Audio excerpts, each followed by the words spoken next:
11 juin 2024, série d'enseignements bibliques sur le livre de Genèse, chapitre 14. Moniteur Babani Baba, frère Samuel Ademola Boladi. Alléluia, alléluia, alléluia. Bonjour, bonsoir, bonne soirée, partout où vous êtes dans les 4 points cardinaux.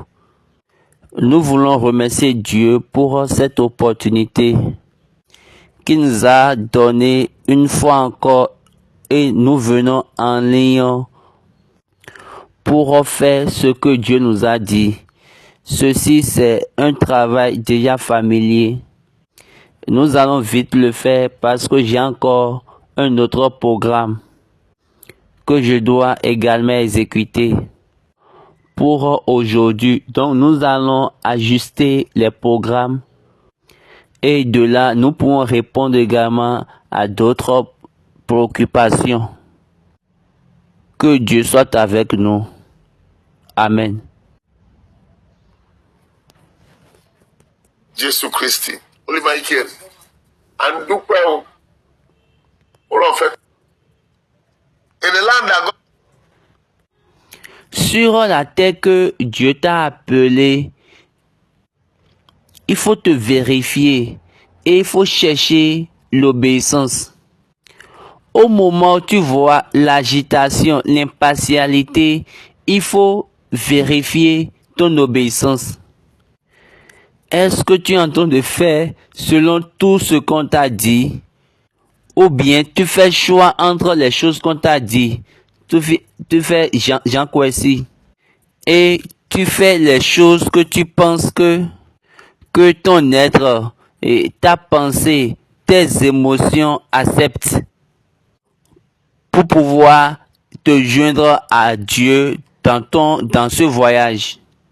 C'est là se trouve le secret du voyage dans la foi. Pour que tu accomplisses dans la foi, tu dois vérifier ces choses. Est-ce que ton obéissance a été restée intacte, est restée sans être changée, est restée la même? Je remercie beaucoup Dieu parce que j'ai été conduit dans cette atmosphère. Et comment il faut vérifier le niveau de ton obéissance.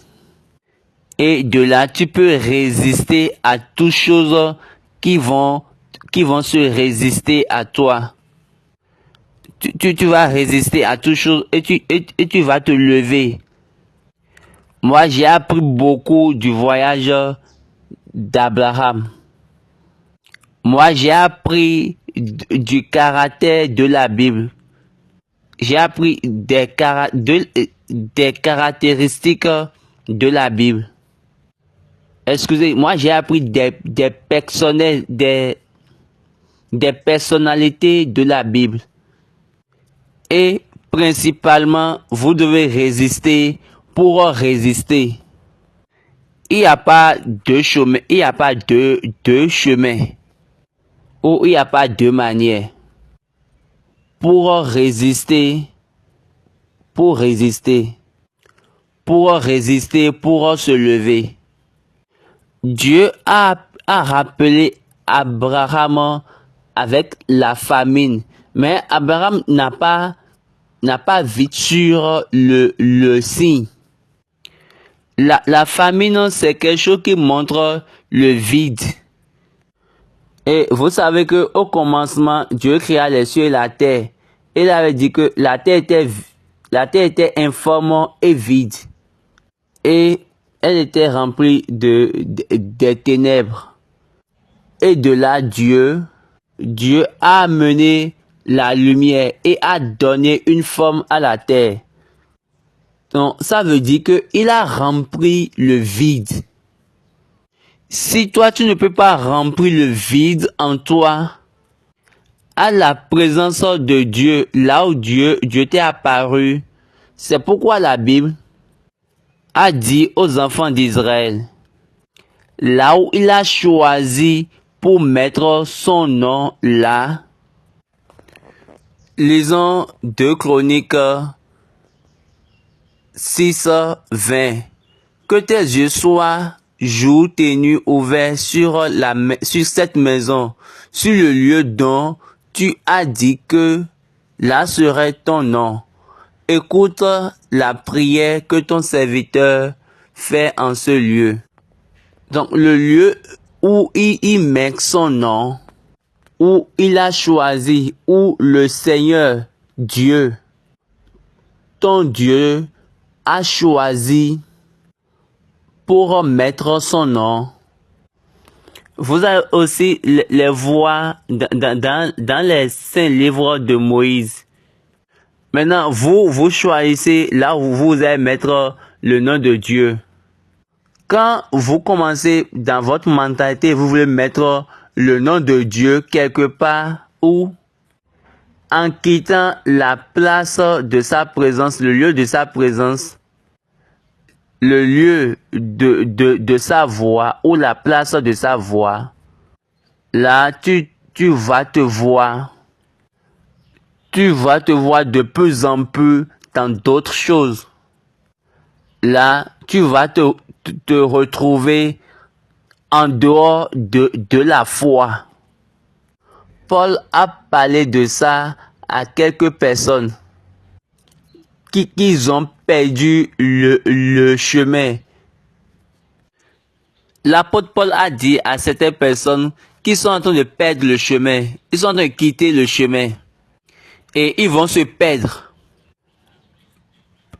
La plupart des chrétiens se perdent, laissent le chemin dès le commencement. Ils ratent la chose dès le commencement. Dans leur voie ou dans leur parcours de la foi. Parce que ils ne veulent pas comprendre ou ils ne peuvent pas comprendre leur niveau d'obéissance. Ils ne pourront pas vérifier leur niveau d'obéissance. Leur seuil d'obéissance. Paul a dit, il faut s'examiner. Lisons 1 Timothée, chapitre 1, verset 18.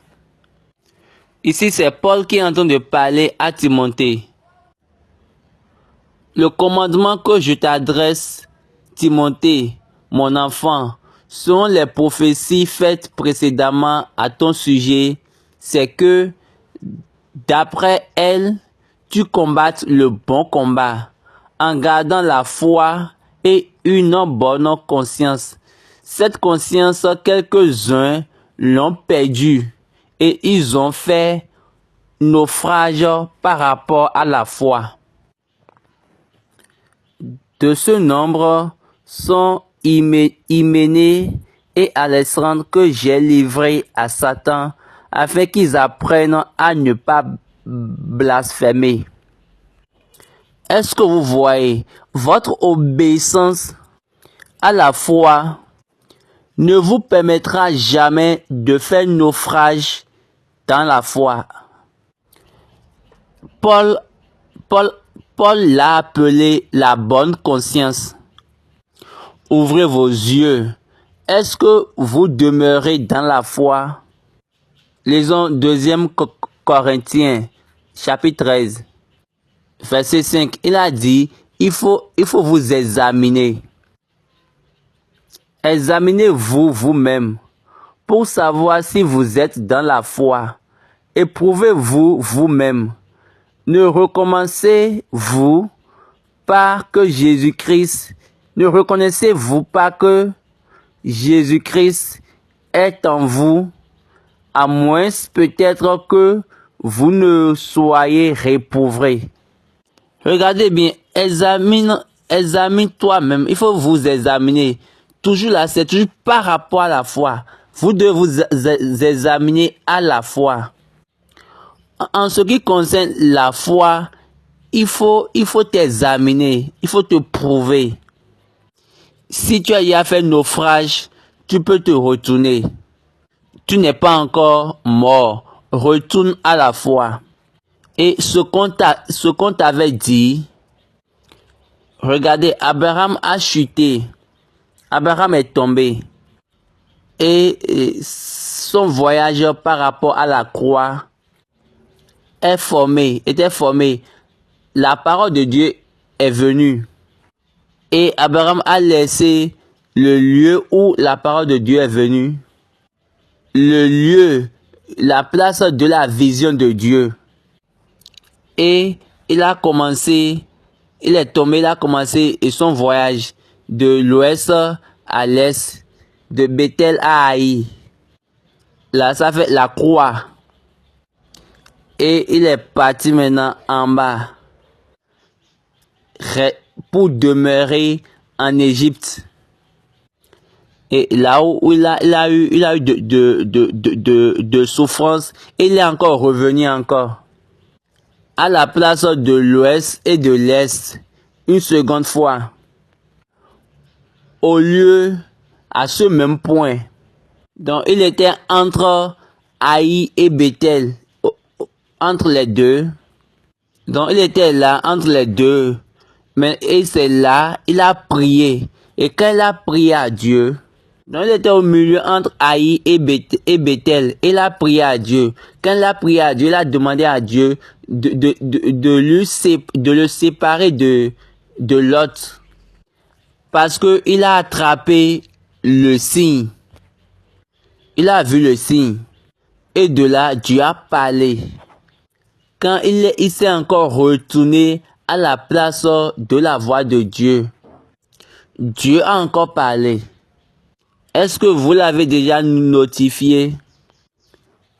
Pour tout son parcours et pour tout son voyage, quand il était tombé et quand il était parti à la place au lieu de Bethel, à Bethel, Dieu ne l'a rien dit.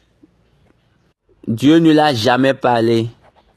Dieu n'a jamais de place pour pouvoir te parler dans ta vie. Où est la place de sa voix pour toi? Là où il y a la place de sa voix pour toi, c'est là où il y a la place de sa présence pour toi. Et c'est de là, il va te parler. Si tu l'appelles, il te parlera. Toutes les autres places, tous les autres lieux que vous avez construits par votre propre mentalité, il faut savoir que vous êtes en train de vous troubler vous-même. Et également, vous êtes en train de troubler l'humanité. Parce que quand vous êtes là-bas, quand vous siégez là-bas, vous êtes dans la désobéissance. Et vous allez donner naissance à une génération désobéissante.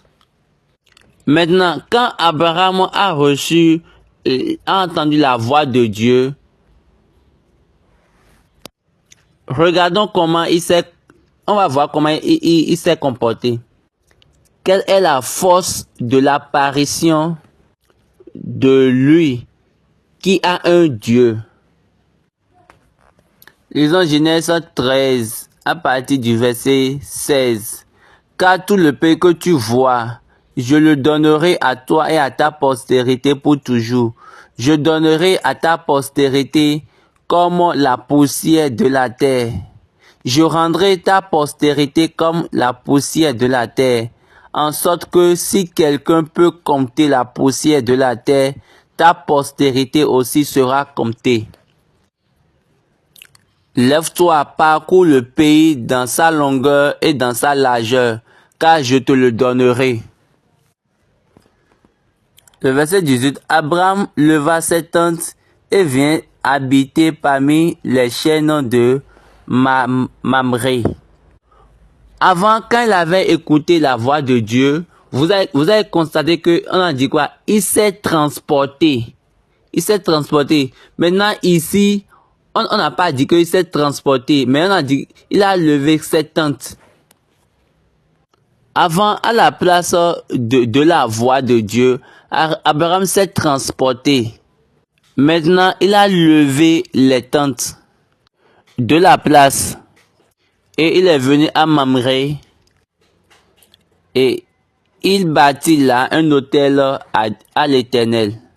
Là, il a encore fait un autre autel à la place de la voix de Dieu.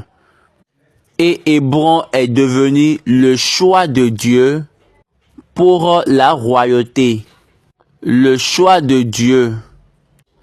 La personne suivante qui a hérité Hébron, vous savez que Hébron c'est la place de la voix de Dieu pour Abraham. Vous savez bien que la place de la voix de Dieu à Abraham est devenue le lieu de Anakim. C'est quoi? Des personnes géantes. Des personnes géantes plutôt. Donc vous pensez que la place de Dieu pour vous, la place de la voix de Dieu pour vous plutôt, vous pensez que c'est un lieu facile, un lieu simple, un lieu où il y a la beauté, que toutes les choses vont aller bien, un lieu pacifique. Il faut savoir que c'est la place des géants. Vous allez trouver des géants qui seront autour de vous. Et vous, ce que vous avez besoin, c'est l'obéissance. L'obéissance à la foi. Et votre obéissance à la foi leur fera chuter. Caleb a hérité cette place et il a renvoyé ou l'a tapé tous les géants même puissants, parce que il sait que la place de la voix pour lui, la place de la voix de Dieu pour lui, donc Caleb est venu, il a hérité. David est venu, il a établi le royaume à Jérusalem, toujours à Hébron. Vous pensez que c'est merveilleux ou bien c'était facile à Jésus-Christ quand il voulait entrer à Jérusalem et pour devenir le roi d'Israël?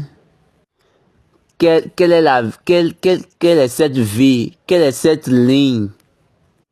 Quelle est cette histoire? Donc, si vous voulez parfaire votre parcours de foi, dans la foi, nous devons laisser notre mentalité et nous allons juste avoir l'obéissance. Restons obéissants. Regardons ce que Abraham a fait. Dans le chapitre 14. Maintenant, il y a bataille, ou il y a guerre entre les rois. On a le roi de Shinar, le roi d'Elassa, le roi d'Élam, le roi de Godim. Après, nous avons le roi de Sodome, le roi de Bisha, le roi de Gomorre, le roi de Shinéab, le roi d'Adama. Donc, en premier lieu, on a eu 4 rois. Et en deuxième lieu, on a eu 5 rois. Donc, ça fait 9 royaumes. Le verset 3. Ces derniers s'assemblaient tous dans la vallée de Siddim, qui est la mer Salée. Donc, pendant 12 ans, ils avaient été soumis à Laomer, et la 13e année, ils s'étaient révoltés. Le verset 11. Les vainqueurs enlevèrent toutes les richesses de Sodome et de Gomorre et toutes leurs provisions, et ils s'en allèrent. Ils enlevèrent aussi avec ses biens l'autre fils du frère d'Abraham, qui demeurait à Sodome, et il s'en allait. Et Baba dit que c'est maintenant que l'histoire devient intéressante. Ils ont pris Lot et ils ont pris tous ses biens. Le verset 14. Dès qu'Abraham eut appris que son frère avait été fait prisonnier, il arma 318 de ses plus braves serviteurs nés dans sa maison et il poursuivit les rois jusqu'à Dan. Maintenant, commençons par réfléchir pour trouver les raisons maintenant. Après qu'on a annoncé à Abraham qu'on a attrapé son frère, Abraham a armé ses serviteurs braves. N'oubliez pas, on était venu annoncer à Abraham à la place de la présence de Dieu, à Hébron. Abraham a armé ses serviteurs, les plus braves. Est-ce que Abraham était déjà un roi? Non. C'est juste, il était un citoyen. Mais, il était un citoyen, mais comment il peut avoir... Il était un citoyen, mais comment lui peut avoir une armée qui va maintenant aller contre les rois? Une armée qui va aller, étant citoyen, une armée qui va aller contre les rois. J'aime trop ce que la Bible a dit ici. Et Abraham a armé. Qui est son armée? Genèse chapitre 15, verset 1 dit: Après ces événements, la parole de l'Éternel fut adressée à Abraham dans une vision et il dit: Abraham, ne crains point, je suis ton bouclier et ta récompense sera très grande. Baba sourit. Qu'est-ce que Abraham a fait? Il a enseigné à sa maison, aux serviteurs de sa maison, son Dieu. Abraham n'a pas gardé son Dieu pour lui seul. Il a armé ses serviteurs. Il les a armés. Il a imparté, il a rempli ses serviteurs avec son Dieu. Il a rempli son Dieu, il a mis son Dieu dans ses serviteurs. Comment un citoyen peut avoir une armée? Il faut penser-y. Un citoyen qui n'est pas dans l'armée, qui n'est même pas dans l'armée de la nation. Et regardez bien, ici, Abraham est un étranger. Et la Bible a dit, il a armé ses braves serviteurs. Comment il les a armés? Est-ce qu'il les a formés à faire le combat, à se battre, à faire la guerre? Il les a enseignés, il les a formés avec son Dieu. Il les a parlé de son Dieu. Il les a donné son Dieu. Il les a donné les commandements. Il les a commandé son Dieu. Il les a montré comment il utilise son Dieu. Parce que dans la foi, quand tu refuses d'utiliser Dieu, quand toi tu ne commandes pas pour qu'on utilise Dieu, ou pour l'usage de Dieu, tu vas rester là, errant, et tu vas tomber. Tu vas chuter. Dans le voyage de la foi, vous devez commander pour l'usage de votre Dieu. C'est pourquoi je vous ai déjà dit, sur cette plateforme, quand vous entendez quelque chose, ne sautez pas, ne blaguez pas. Ce n'est pas quelque chose de folie. Quelque chose comme blasphème. Quelque chose vide. Ce monsieur-là, il vient juste à cette plateforme pour vomir des mots. Et vous dites, il vient ordinairement avec des histoires ordinaires. Vous dites que moi, je suis né dans cette église. Je suis ton père. Je suis un chargé. Je suis le chargé du siège suprême, du siège international. Et vous faites que parler. Et vous êtes très très vide. On va faire cela dans les questions, dans la série des questions-réponses. Si vos pères ne pourront pas vous enseigner ou vous former dans leur Dieu, donc ce père, votre père, c'est un père inutile. C'est pourquoi sur cette plateforme, nous sommes obligés de corriger tout le monde ou de réprimander tout le monde et aller parler à Dieu. Retournez-vous. Parce que c'est le voyage de la foi. Vous allez voir des exemples. Avec Eanazar, quand Abraham a dit, prends une femme pour Isaac. Regardez, il a utilisé le Dieu d'Abraham. C'est dans Genèse 24. Le serviteur mit sa main sur la cuisse d'Abraham, son Seigneur, et lui jura d'observer ces choses. Vous allez voir l'exemple avec Éliazar quand Abraham lui a demandé de prendre une femme à son enfant Isaac, à son fils Isaac. Donc la loi dit, le serviteur a mis sa main sur la cuisse d'Abraham. Est-ce qu'il avait là une flèche ou une arme de guerre? Donc là, il n'avait aucune arme de guerre, mais il a la conscience. Et c'est de là, on a encore constaté ça dans la conscience du roi David. Quand il veut partir se battre avec Goliath, il n'avait aucune arme de guerre. Avant de dire, quel que soit ce qu'il avait, il avait quelque chose de plus bon que une arme de guerre pour pouvoir détruire l'ennemi. Et cette chose-là, c'est Dieu, votre Dieu. Revenons, Abraham a reçu la nouvelle et il s'est préparé. Et il sait que son Dieu, c'est un Dieu toujours, un Dieu puissant, un Dieu fort, un Dieu puissant dans les combats.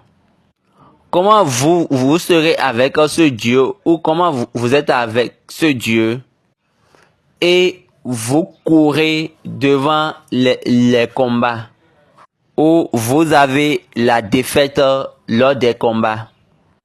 Comment vous faites cela? Et vous dites que vous avez un Dieu. Abraham vient de connaître son Dieu. Il a la connaissance de son Dieu.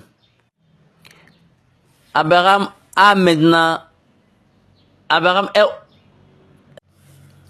il est devenu obéissant à son Dieu. Il s'est retourné à la place de la voix de son Dieu. Et il a commencé par armer, il a commencé par former ses serviteurs, les enfants de ses serviteurs. Et il les utilise pour son Dieu. Pour son Dieu. Toi, tu es un père. Comment tu donnes ton Dieu à tes enfants? Et regardez, et c'est de là, Dieu a rendu témoignage à Abraham. Il a dit, je le connaissais. Je le connais. Lisons Genèse 18, 17. 18, verset 19, Genèse. Car je l'ai choisi afin qu'il ordonne à ses fils et à sa maison après lui de garder la voie de l'Éternel en pratiquant la droiture et la justice, et qu'ainsi l'Éternel accomplisse en faveur d'Abraham les promesses qu'il lui a faites. Est-ce que vous voyez? Donc, Dieu avait déjà vu Abraham dès le commencement. C'est pourquoi il a dit que je le connais. Obéissance à la foi fait que Dieu te connaît. Fait que Dieu te connaisse. Autrement dit, obéissance à la foi amène Dieu à te connaître. Ton obéissance à la foi. Malheureusement, maintenant, nous, on veut connaître Dieu par la lecture de la Bible. Nous lisons et nous gardons les pages les passages bibliques. Et là, vous avez Dieu. Et après, vous venez pour confondre la plupart des gens. Pour confondre pour embrouiller plusieurs personnes. Et vous dites que vous êtes les personnes qui connaissent la parole de Dieu. Et vous avez dit, Dieu a fait ci, Dieu avait fait ci. Avant, c'est l'Ancien Testament, maintenant, c'est le Nouveau Testament. Mais toutes les promesses sont citées dans le Nouveau Testament. Quel est cet esprit-là? Cet esprit-là qui est la folie. Parce que vous ne comprenez pas la doctrine de la foi. Est-ce que vous apprenez vos enfants? Est-ce que vous formez vos enfants dans le voyage proprement? Qu'est-ce que vous les donnez? Dieu connaît Abraham parce que Dieu a connu Abraham parce que à cause de ses expériences dans le passé, au moment où il était venu à la place de la voix de Dieu, il était assis là. Et il s'était établi là. Il s'était établi là. À cette même place de la voix de Dieu. La Bible nous a dit Mamré. Et quand nous venons à Genèse chapitre 17, on va aussi constater que là où Dieu l'a encore rencontré, c'est toujours à ce même lieu. Et vous, la plupart de vous quittent la présence de Dieu. Et là où il y a là où il y a la voix de Dieu pour vous. Et vous allez quelque part ailleurs et vous établissez vos hôtels. Peut-être votre génération, vos enfants viendront là peut-être pour adorer.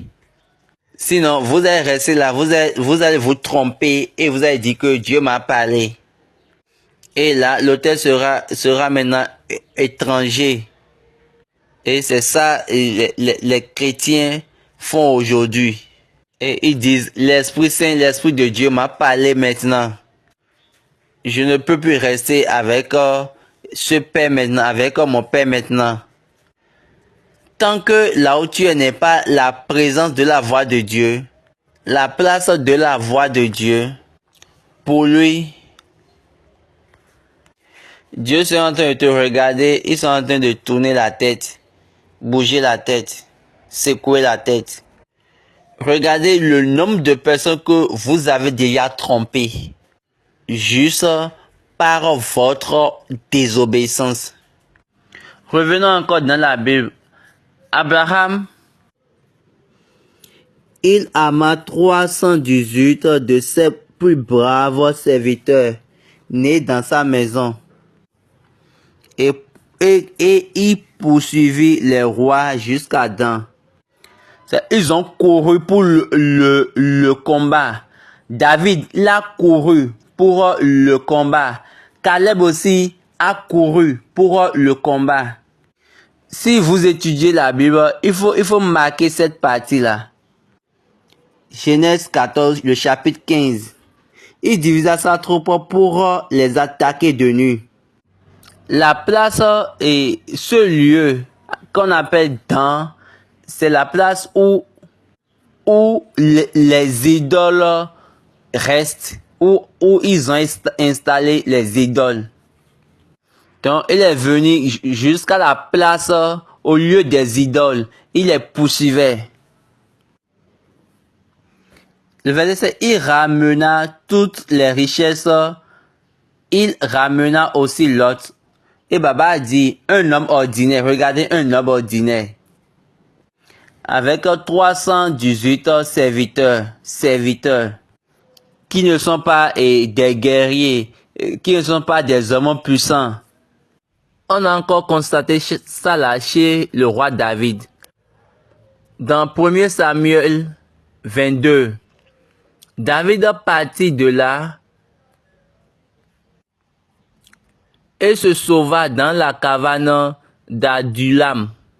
Ses frères et toute la maison de son père la prirent et ils descendirent vers lui.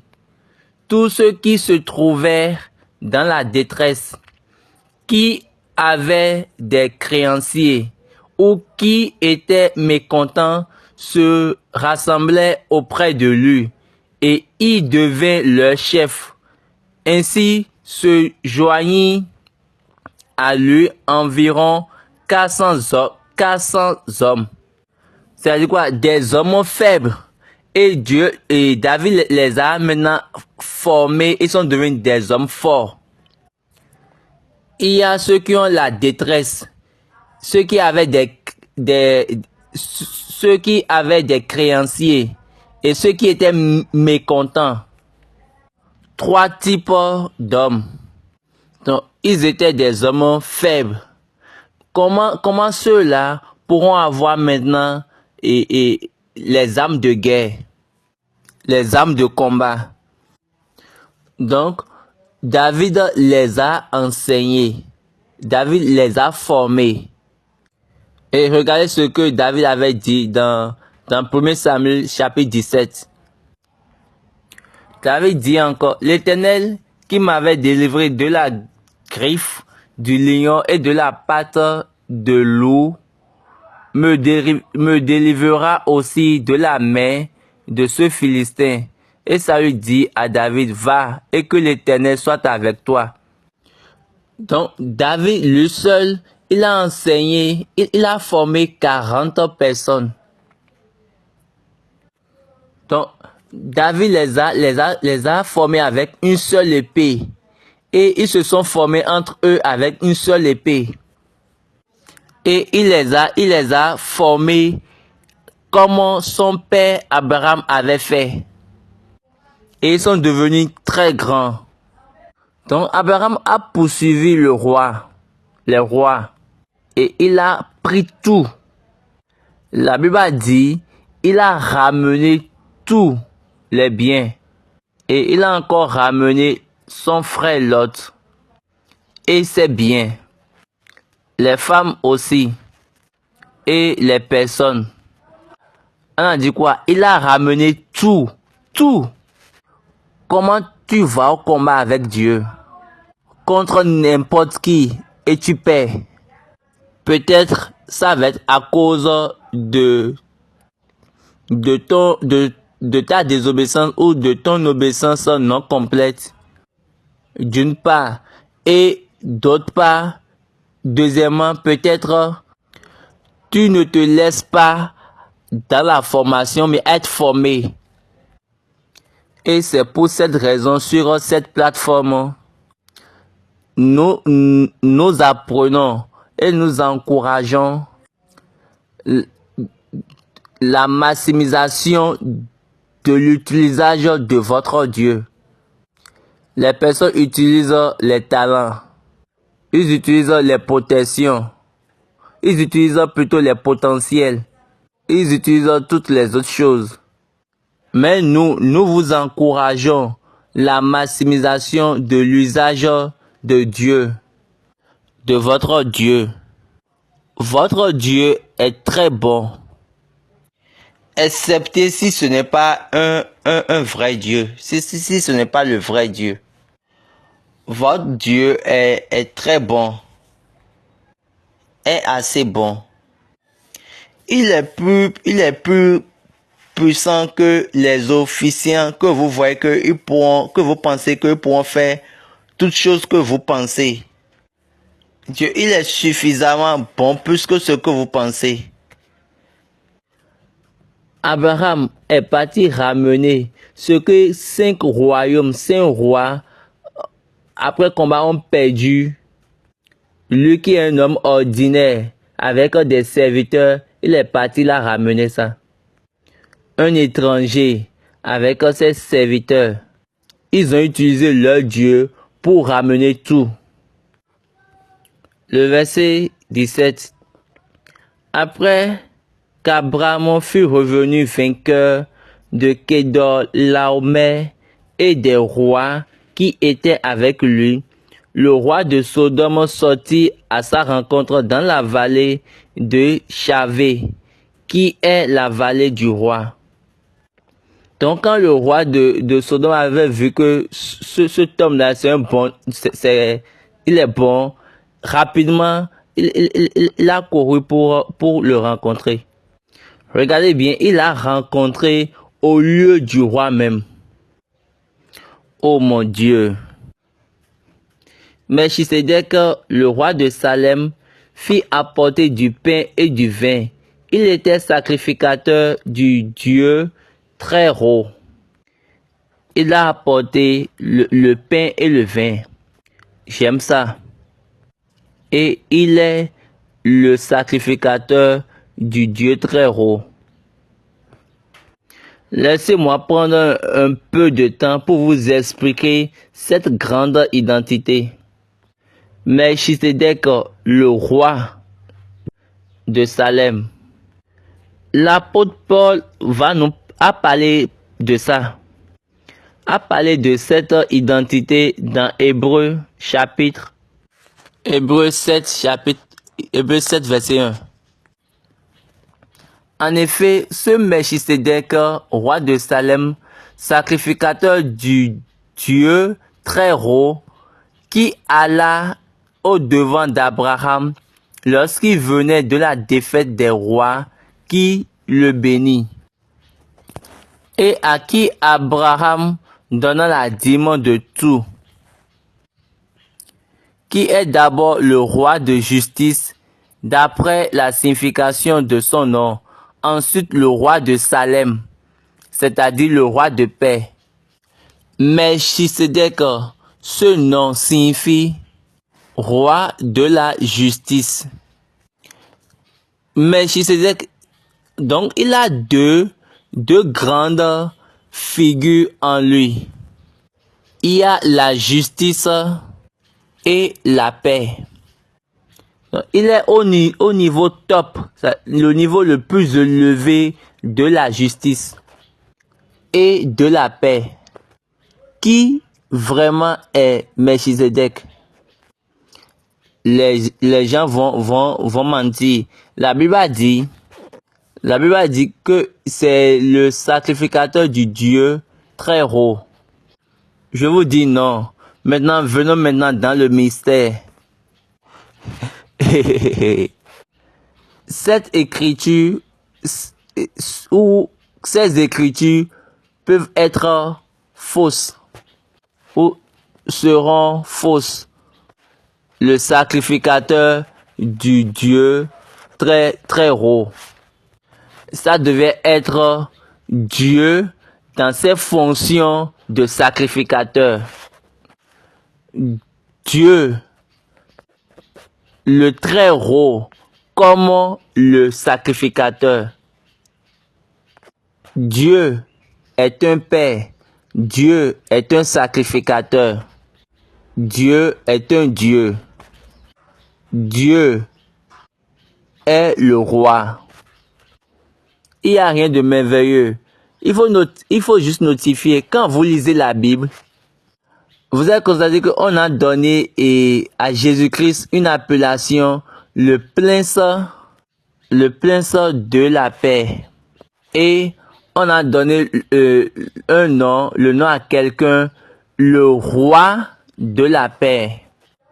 J'espère que vous connaissez que c'est le roi qui donne naissance au prince. Mais Melchisedec est le Dieu dans ses fonctions de prêtre ou de sacrificateur. Cette personne qui a offert l'agneau de Dieu. Excusez, cette personne qui a offert l'agneau de Dieu dès la création. On a dit, il n'a pas de père. Melchisedec n'a pas un père. Vous savez que au moins Jésus-Christ, lui, il a un père. Parce que il prêche et il dit que il a un père. Et il dit souvent, mon père m'a dit, mon père m'a envoyé. Donc quand vous êtes venu, vous avez dit que Jésus est le Père, ça veut dire que vous êtes en train de vous mentir. Ne faites pas de Jésus qui est venu mourir pour vous un menteur. Et ces choses sont des écrits de l'inspiration de Dieu. Et ça nous donne la connaissance de Dieu. Les directives. Jésus a dit, moi et mon Père, nous sommes un. Qu'est-ce que cela signifie? Ça montre que ils sont en accord. Nous sommes en accord. Comme quelqu'un l'a dit, est-ce que deux personnes peuvent travailler ensemble, excepté s'ils sont en accord? Ils doivent être en accord. Ils doivent accepter que nous sommes un. Qu'est-ce qui vous fait un? Ou qu'est-ce qui vous amène à être un? C'est juste la simple obéissance. L'agneau fait exactement tout ce que on lui a dit. Même s'il veut mourir, même si nous voulons mourir, nous allons continuer, nous allons marcher selon la volonté d'une seule, selon la volonté d'une seule personne. Vous savez que Jésus même l'avait dit, si c'est possible que cette coupe pourrait passer au-devant de moi. Mais après, il a encore dit, je ne veux pas que ça soit ma propre volonté, mais que ta volonté soit faite.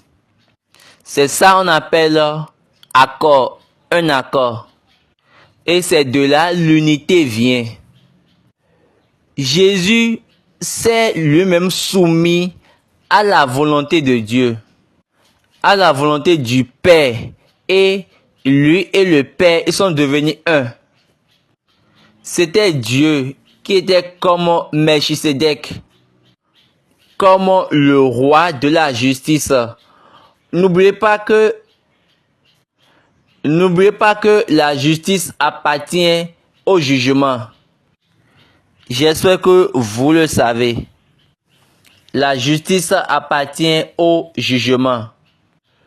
Le roi de la justice a pris son agneau, l'a mené à l'abattoir, c'est-à-dire tuer l'agneau. Et après, il a enlevé la peau et il a donné ça à Adam pour pouvoir transférer la justice de l'agneau à Adam. Et le péché, il a pris maintenant le péché d'Adam et il a mis ça sur l'agneau. Vous savez que notre Dieu, et quand vous voulez faire action de grâce, vous chantez, Dieu prend action de grâce, Dieu prend. Qu'est-ce qu'on appelle opé? Vous pensez que cette action de grâce c'est quelque chose qui est tangible, qu'on ne peut pas voir. Quand nous chantons à Dieu, c'est Dieu mérite action de grâce, on doit faire action de grâce à Dieu. Qu'est-ce que vous appelez action de grâce? Parce que vous pensez que cette action de grâce, c'est quelque chose qui n'est pas tangible, qui ne peut pas être quelque chose. Est-ce que c'est votre chant, l'action de grâce? D'autres personnes viennent, ils disent juste merci Dieu. Ils chantent et ils disent que il faut dire juste merci Dieu, il faut juste remercier Dieu. Certains sont inutiles. Vous êtes inutile si vous n'appliquez pas les choses. Merci, ce n'est pas quelque chose pour l'appréciation. Mais remercier, ce n'est jamais une manière d'appréciation. Pour l'appréciation, quand vous dites merci, ça signifie que cette chose qui a été donnée doit être utilisée. Quand certaines personnes de nous sont corrigées ou rectifiées de nos jours, après la correction, ils vous disent merci. Qu'est-ce que cela signifie? Ça signifie que la correction, ce que on m'a appris maintenant, je vais maintenant appliquer ça. Je vais mettre ça dans mon système. Et là, ce que je fais, donc je vais plus faire ce que tu m'as dit. Et je vais plus faire ce que je faisais. Je vais maintenant faire ce que tu m'as dit. Et de nos jours, quand ils disent merci, ils disent encore, oh mon Dieu, comment je vais laisser cette chose? Je le ferai d'une autre manière. Je vais modifier, je vais remodifier mon module, ma manière de faire. Et vous pensez, l'appréciation de Dieu appartient juste et merci Dieu, je te remercie Dieu. Et vous tapez sur votre téléphone portable, Jésus, je t'aime. Et vous dites, je te remercie Jésus. Et il demande maintenant, est-ce que vous avez à dire merci Dieu ce matin? Vous avez à remercier Dieu ce matin? Et d'autres personnes stupides, ils partagent cela. Et on a maintenant d'autres modèles d'enfants pour Dieu. Qu'est-ce que Dieu a dit? Il faut m'amener ce que je t'ai dit. Il faut laisser ma volonté marcher ou se réaliser. Ne me remercie pas en faisant ta volonté. Vous faites ce que vous voulez et maintenant vous venez et vous dites merci Dieu. Est-ce que en faisant cela vous avez accompli ce qu'il a aimé? Dieu ne va pas vous tuer parce que vous venez pour me rencontrer, mais ce Dieu, c'est le Dieu de la justice et le Dieu de la paix. Et il a formé Abraham. Il a plutôt rencontré Abraham. C'est ce que Paul disait aux Romains. Romains 11, verset 28. En ce qui concerne l'évangile, ils sont ennemis à cause de vous. Mais en ce qui concerne l'élection, ils sont aimés à cause de leur Père.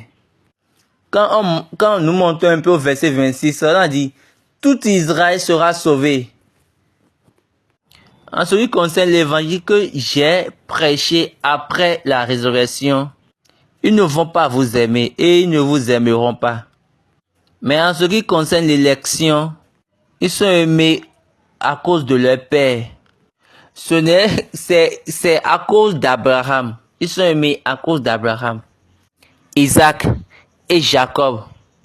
Parce que quand ils existaient, ils ont regardé. Dieu est descendu. Imaginez, Dieu est descendu. Dieu a apprécié juste ce que Abraham a fait. Tu m'as donné tes serviteurs et tu m'as montré que je suis puissant dans les combats. Et de là, Dieu l'a apprécié. Est-ce que Dieu peut signer quelque chose du genre avec vous? Est-ce que Dieu peut signer un acte de tel avec vous? Maintenant, pour apprécier Abraham, Dieu est descendu dans ces deux postures, la justice et la paix. Il a parlé de la paix, la voie de la résurrection. Et Baba disait, oh mon Dieu, Dieu a amené Abraham. Tu es étranger sur cette terre et je t'ai appelé pour t'élever. Toi seul en tant qu'une nation. N'oubliez pas que Dieu a dit que toi tu seras une grande nation. Dieu a amené l'élévation. Dieu a mis l'élévation dans Abraham. Il l'a élevé. Et il a amené la paix, la voie de la résurrection. C'est pour cette raison, Dieu n'a pas dit, je suis le Dieu de Noé. Je suis le Dieu d'Enoch. Il a bien dit, ceci sera mon nom à perpétuité, le Dieu d'Abraham, le Dieu d'Isaac, le Dieu de Jacob.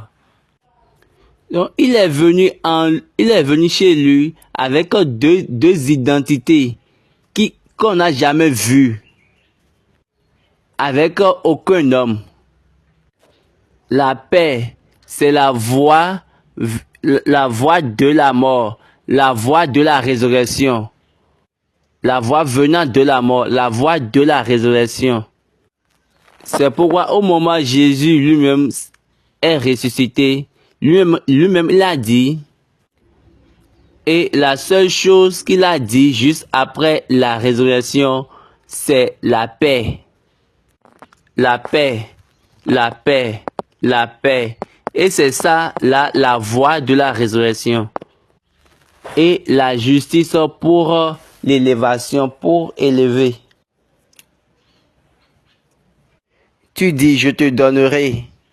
La première personne qui a la place en dehors de la mort dans l'esprit de Dieu était Abraham. Parce qu'il a fait un voyage, il a voyagé, il a fait le voyage de la foi dans une totale obéissance, dans la vraie obéissance. Abraham est devenu un jeune homme qui va à la formation, qui s'entraîne en utilisant son Dieu et il devient de plus en plus fort. Il se renforce dans le voyage de la foi.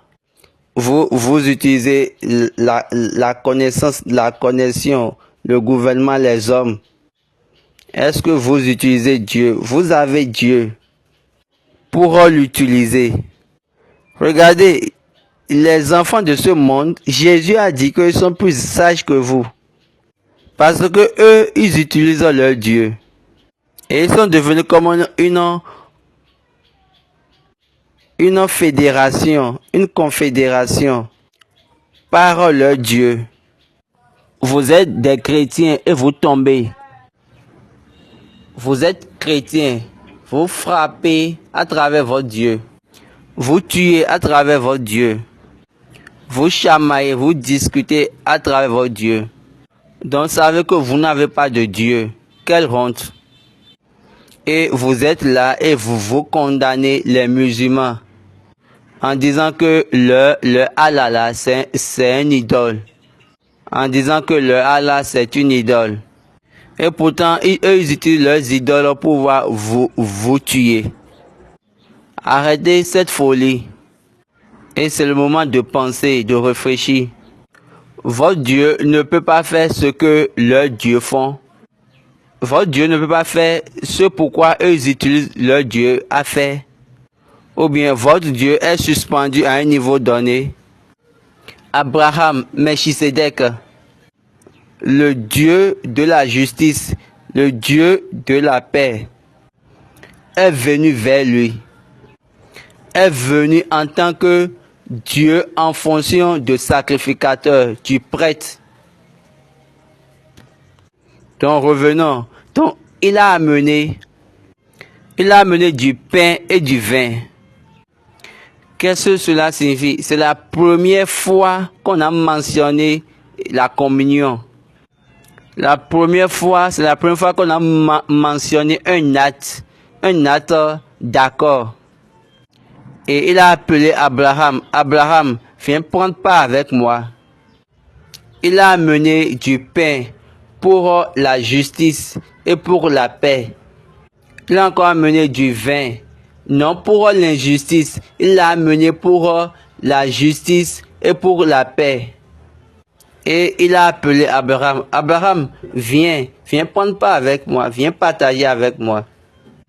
Dans les chapitres suivants, Dieu a dit, et vous avez constaté que Abraham crut à Dieu et cela lui fut imputé à justice. Abraham est devenu juste. Dieu était le seul juste. Et jusqu'à ce jour, Dieu dira le juste Abraham. ô mon Dieu. Ça fait Abraham le juste, Abraham de justice. Donc quand vous voyez ces lignes, la Bible n'est pas là juste comme des écrits où vous allez lire simplement. Lot a été enseigné par Abraham. Quand Pierre veut faire un compte rendu de la vie de Lot, il a bien dit qu'on a délivré ou on a sauvé le juste Lot. Le juste Lot. Lot de la justice. Ils étaient là quand Melchizedek a rencontré Abraham. Donc Abraham a régénéré, a enseigné, a remenditionné Lot. Et il va dire, est-ce que tu vois comment je fais? Pourquoi? Parce que ils sont des frères.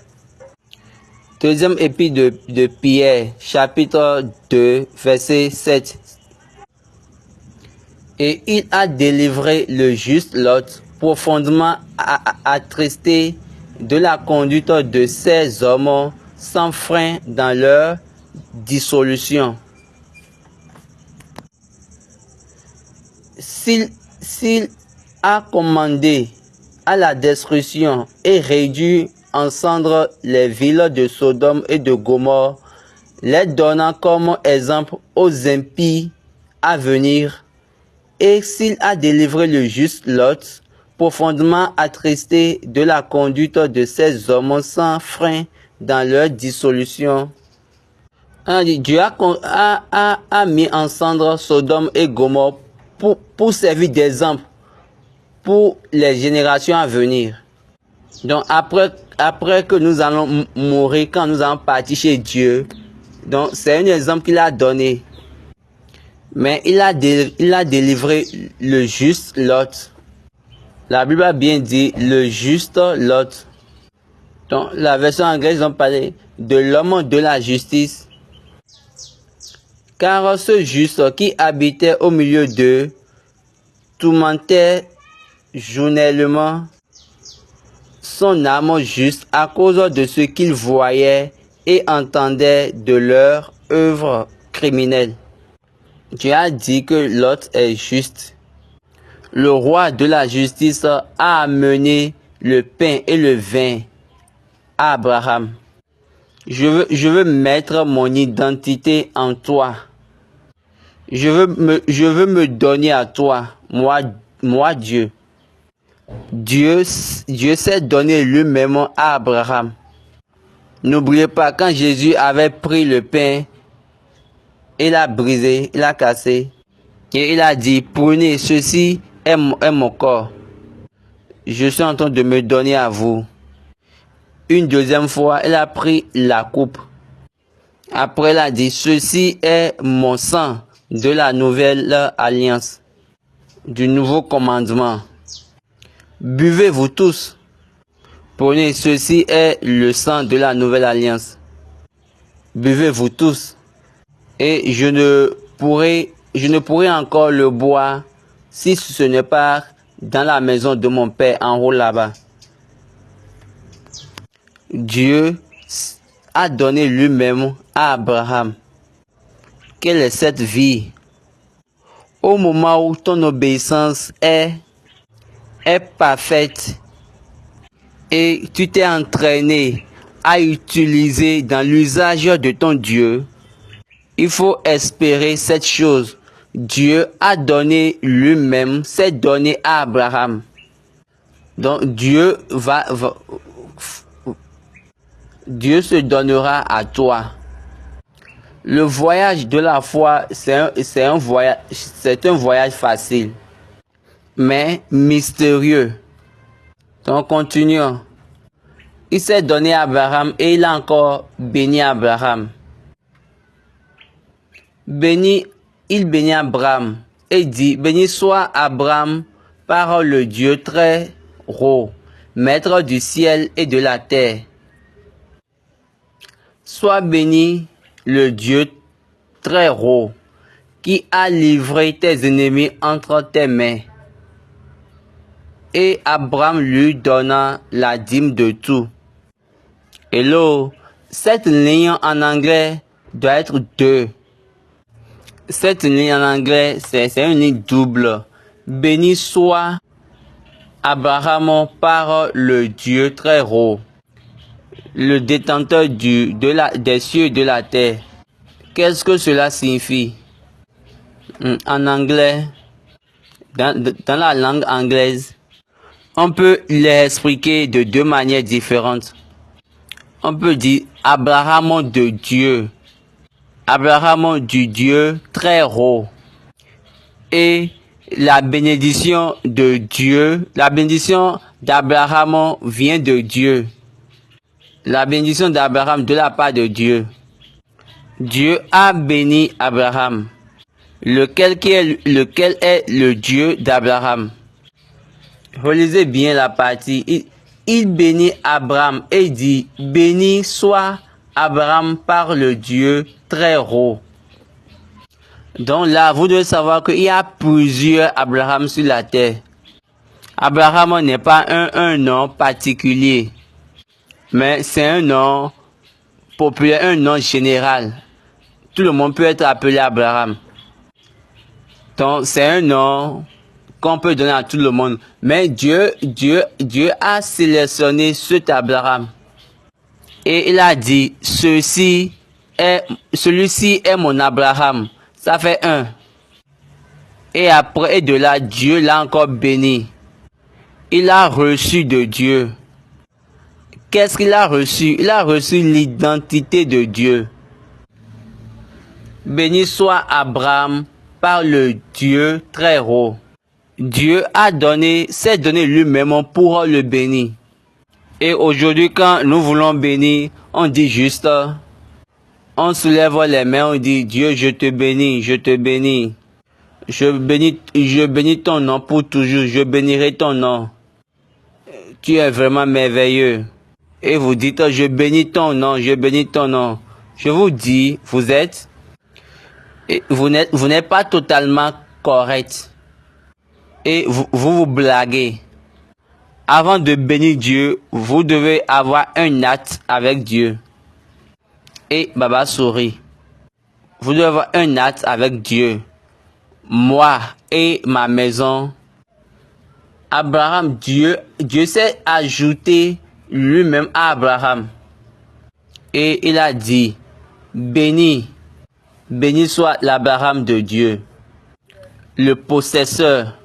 Ces personnes qui détient le ciel et la terre, le possesseur du ciel et de la terre, s'est ajouté à lui. Et Abraham, en même temps, Abraham est devenu un associé, quelqu'un qui va prendre part. Et il est devenu l'heir du Dieu très haut, à qui appartient le ciel et la terre. Jésus n'a pas vu Enoch qui avait marché avec Dieu. Dans l'histoire de Lazare et le riche homme. Vous savez que nous-mêmes, nous prenons des gens et puis nous montrons qu'ils sont grands, ils sont forts, sans comprendre réellement les lignes ou les choses. Enoch a marché avec Dieu et il n'est pas mort, c'est-à-dire on l'a enlevé. C'est bon pour lui. Mais la personnalité supérieure se retrouve est Abraham. La personnalité supérieure, la figure supérieure était Abraham. Abraham est devenu le possesseur. Enoch, qui a marché avec Dieu, n'était pas aussi grand comme cela. N'a rien fait de spécial. Parce que à la fin de l'homme, c'est la mort. L'homme doit mourir. Mais lui, Dieu l'a pris. Dieu l'a enlevé. Dieu peut l'enlever et le mettre quelque part. N'importe où. Peut-être au paradis, par exemple. Mais Abraham est devenu le possesseur du ciel et de la terre. Et n'oubliez pas, quand Jésus faisait l'histoire de Lazare et du riche homme, bien avant la résurrection, Luc 16, verset 22, le pauvre mourut et il fut porté par les anges dans le sein d'Abraham. Donc on l'a amené dans le sein d'Abraham. Donc il est devenu une identité qui ne peut plus être oubliée devant Dieu. Donc Abraham a maintenant une place. Le sein d'Abraham est devenu une place. Le sein d'Abraham est devenu une place de repos, un lieu de repos pour n'importe quel homme qui a un espoir pour le salut. Jésus avait dit cela. Aucun prophète, aucun visionnaire ou prophète ne connaissait cela. Personne ne connaissait ce mystère. Et ils pourront identifier cela. Non. Au moment où Dieu a amené lui-même à Abraham sa justice et sa paix à Abraham, Dieu s'est joint lui-même à Abraham. Et de là, Abraham est devenu le possesseur du ciel et de la terre. Donc, il a la place. En lui est devenu les cieux et la terre. Revenons encore dans Genèse. Et dit, béni soit Abraham par le Dieu très haut, qui a livré tes ennemis entre tes mains. Oh mon Dieu, Dieu a béni Abraham et il s'est donné lui-même à Abraham. Que c'est le Dieu très haut qui a livré tes ennemis dans tes mains. Donc de là, Dieu a Abraham. Dieu possède Abraham. C'est pourquoi la communion, c'est une manière, c'est un moyen d'échange, de possession. C'est un module d'échange de possession. C'est pour cette raison, quand eux tous, ils étaient venus à la table et ils ont mangé et ils ont bu, ils sont devenus un. Est-ce que vous comprenez? Ils ont bu et ils ont mangé. Ils ont mangé, ils ont bu pour devenir un. Pour être un. Si vous comprenez ces choses, ces principes, et vous ne comprenez pas ces choses et vous dites que vous êtes les enfants de la lumière. Dieu s'est donné lui-même à Abraham. Et encore maintenant, il a pris, il a mené dans la possession. Béni soit Abraham de Dieu.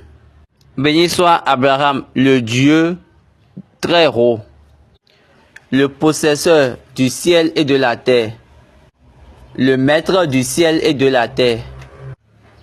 Et c'est ce Dieu-là qui a livré tes ennemis entre tes mains. Continuons le verset. Et Abraham lui donna la dîme de tout. Baba disait, et c'est là le début, le commencement de la dîme. La dîme de tout. N'oubliez pas, Abraham a amené tout. Et il a remis toute la dîme à Dieu. Et il a remis ça à Melchisedec. Comment Melchisedec a pris la dîme? Et on a dit, il a donné du vin, et il a donné du vin et du pain à Abraham. Et après, Abraham a donné la dîme de tout. Est-ce qu'il a disparu avec toute la dîme? Et il va dire, Melchisedec va dire, maintenant, toutes les choses là, suivez-moi. Ou bien il va dire, toutes les choses, gardez-moi. Baba sourit. Donc Abraham a donné la dîme de tout. Et c'est la première fois qu'on a mentionné la dîme. Dieu, plusieurs personnes disent, on va marcher avec Dieu. Dieu est un seul. Moi, je vais te tenir. Et toi aussi, tu vas me tenir. Dieu dit, moi, je te possède. Et toi aussi, tu me possèdes. Abraham a donné ou a partagé. Et c'est là la bonne. Et c'est ça la ligne de la possession. Tu m'appartiens. Tu m'as amené. Et moi, je te le donnerai. Et c'est tout ça. Tu es mon propriétaire. Et tu m'as amené. Tu m'as amené chez les gens. Tu m'as amené. Moi aussi, je vais te les donner. C'est pour cette raison, Dieu n'a pas demandé la dîme aux enfants d'Israël. Il a dit, jusqu'à ce que vous allez aller sur la terre que je vous ai donnée, apportez-moi les produits de la terre.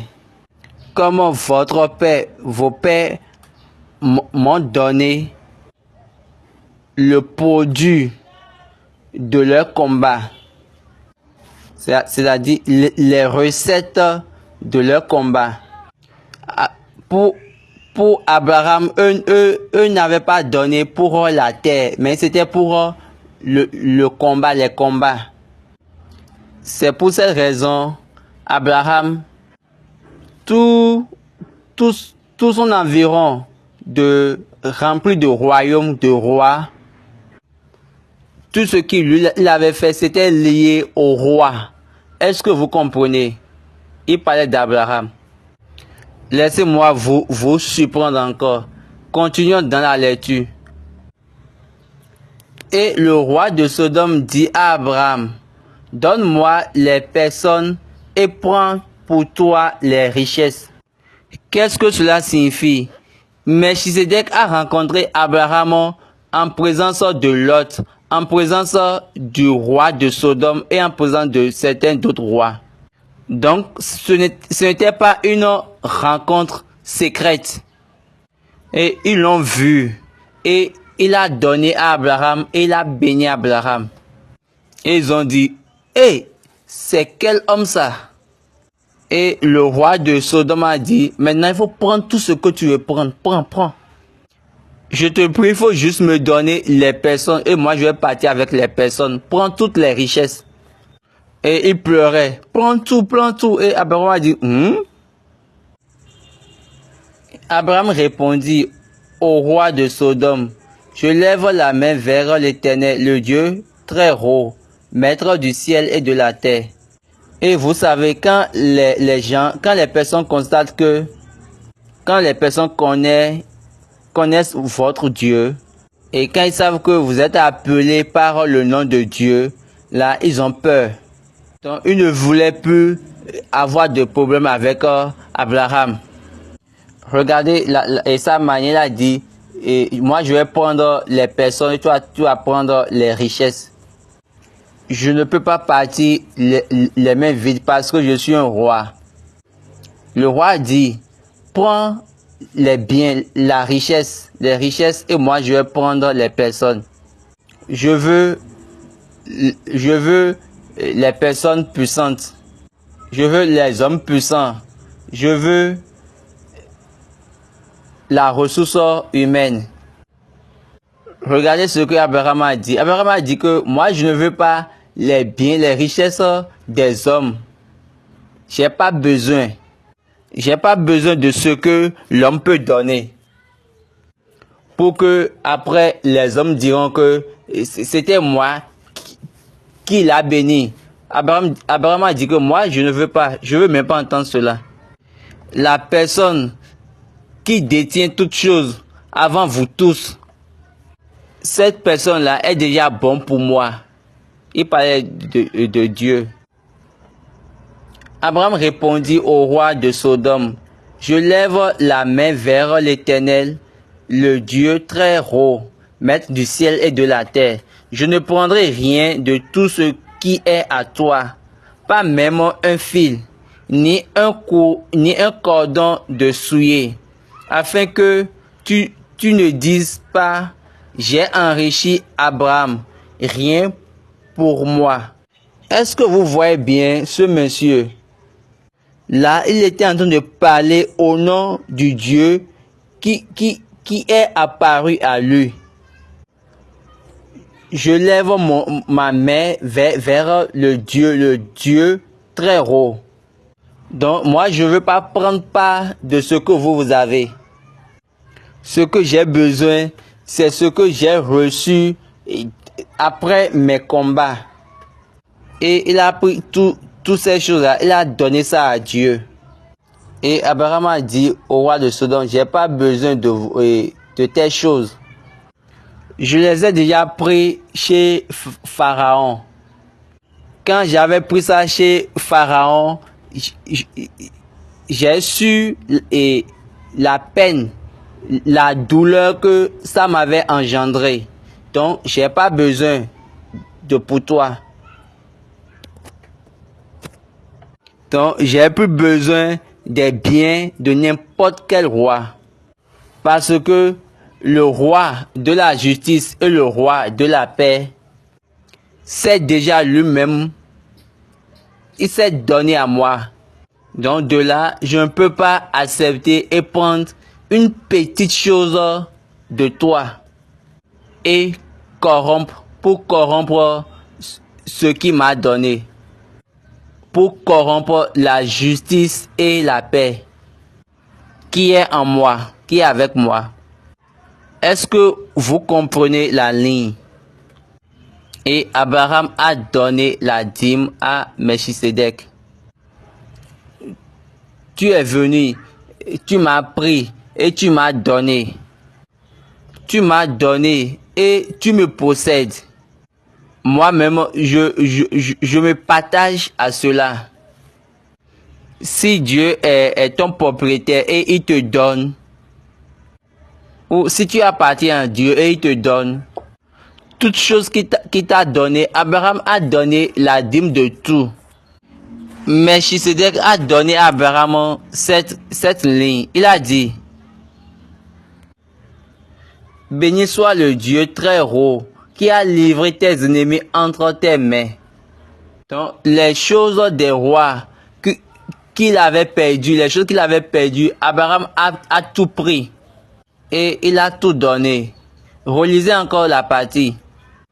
Après avoir livré les ennemis dans ses mains, après cela, Abraham a donné la dîme de tout. Est-ce que vous voyez? La dîme, ce n'est pas uniquement par rapport au travail.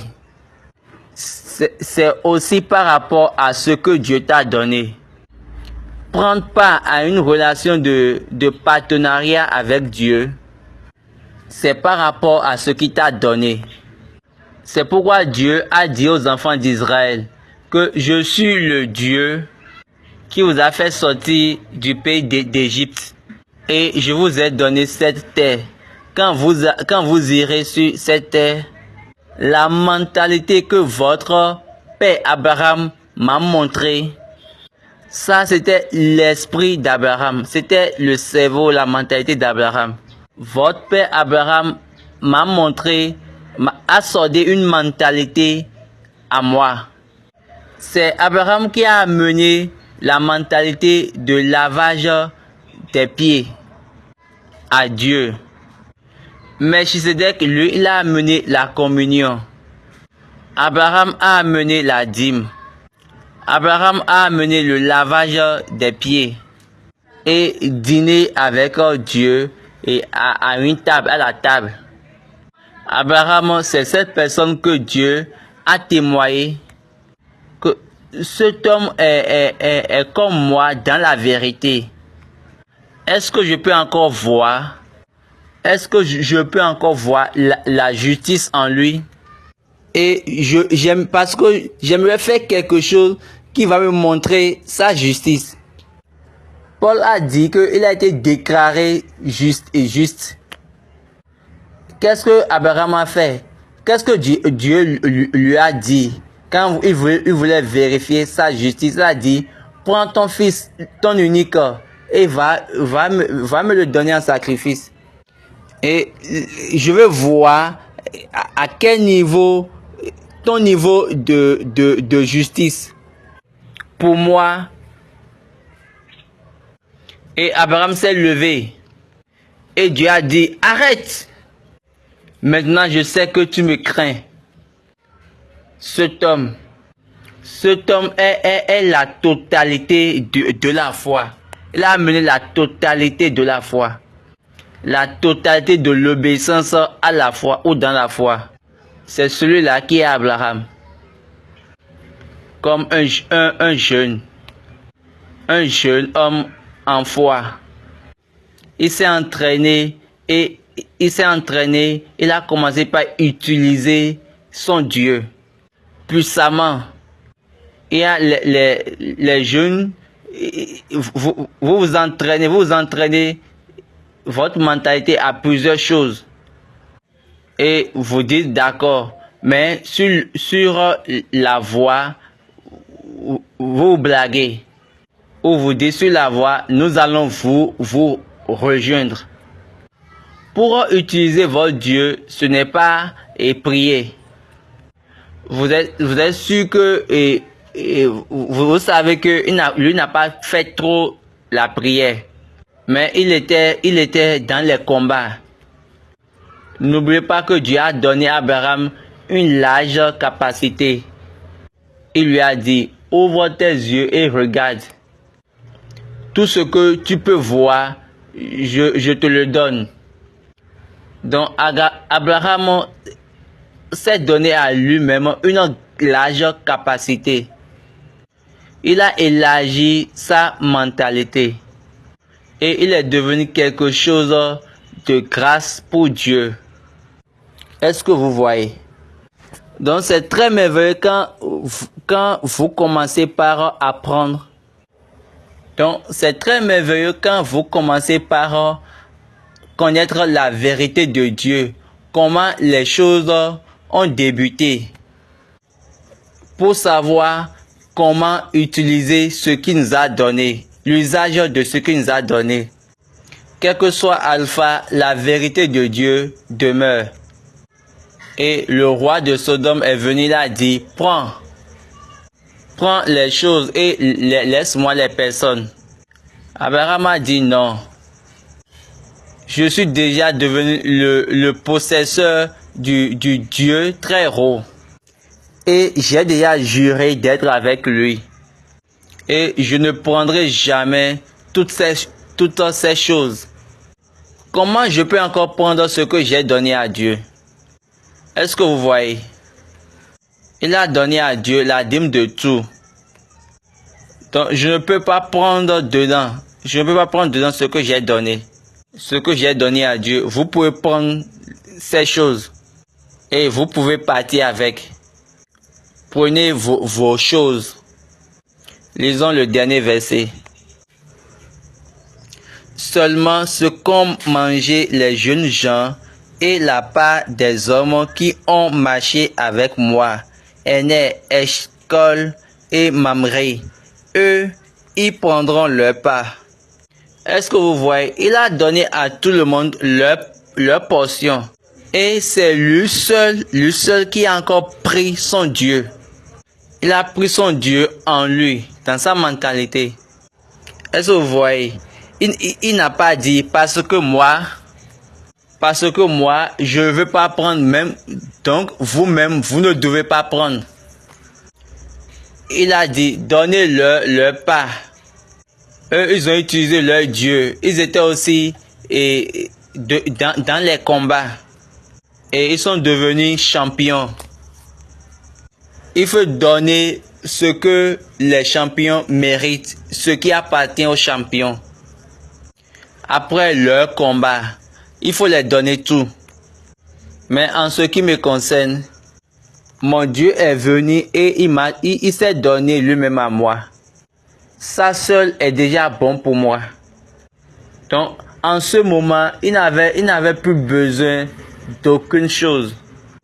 Est-ce que vous voyez l'homme de la foi? Il s'est exercé, il s'est pratiqué lui-même. Quand il enseignait les autres personnes, lui-même, il mettait ça dans la pratique. Donc, lui-même, il se donnait dans sa mentalité comment utiliser cette formation pour pouvoir avoir part, pour posséder les choses les plus élevées, tellement haut, les choses vraiment élevées. Vous êtes maintenant des leaders. Qu'est-ce que vous avez possédé? Vous êtes en train de conduire les membres de votre maison. Qu'est-ce que vous avez possédé? Quand vous courez sur le terrain, sur le champ. Quand vous et vos membres, vous avez des controverses entre vous et vous adorez le même Dieu. Et vous priez le même Dieu. Cette prière va être une prière pour la séparation. Parce que vous êtes ensemble et après, vous êtes devenus ennemis. Comment vous pouvez construire ensemble? Qu'est-ce que vous pouvez faire ensemble? Et vos fidèles abandonnent votre église parce que et ils quittent à cause de vous. Que Dieu nous aide. Est-ce que nous sommes à la fin? Oui.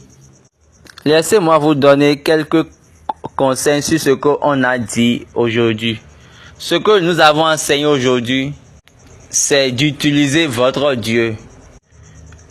Utilisez votre Dieu. Vous savez que c'est lui le roi de la gloire. Le Seigneur puissant et fort dans les combats. Le Seigneur puissant dans les combats. Ouvrez vos yeux et utilisez votre Dieu. Il faut pratiquer la justice. Il fait la justice et le jugement. Il est puissant dans les combats. Et de là, vous allez voir comment l'honneur de Dieu va venir en vous et vous serez juste, merveilleux. C'est très beau. Quand vous utilisez vraiment Dieu, et Dieu met sa justice et sa paix en vous, vous savez que le voyage des enfants d'Israël, Dieu a partagé sa paix sur eux. Il a dit aux sacrificateurs, mettez ma paix sur eux. On va pas trop durer parce que bientôt nous voulons voyager pour un moment. Donc nous n'allons pas perdre le temps. Commençons par apprendre. Après que Abraham est venu à l'obéissance totale, l'obéissance parfaite, quand il s'est retourné à la place de la voix de Dieu, la place de la présence de Dieu, il a commencé par utiliser son Dieu. Donc, il faut commencer par utiliser ton Dieu. Et il faut former ceux qui sont avec toi à utiliser leur Dieu. Il faut donner ton Dieu aux personnes et il faut les laisser utiliser. Votre Dieu ne va pas vous faire tomber. Il ne fera pas les tomber si toi tu ne les fais pas tomber. Et tant que Dieu te connaît, il ne va jamais les faire tomber. Ceci, c'est un thème pour nous et nous devons y penser. Oui, c'est vrai, vous avez Dieu. Oui, c'est vrai, nous avons Dieu. Mais Dieu, lui, ne nous a pas. Abraham est devenu possesseur de son Dieu. Et son Dieu lui a donné. Et son Dieu lui s'est donné. Parce que il a formé ces personnes à utiliser son Dieu. Que Dieu soit avec nous. Amen. Prions. Jehovah, Jésù Kristi, Holy Michael, à ń dúpẹ́. Orí ọ̀fẹ́ tó fún wa, àyè tó fi gbà wá.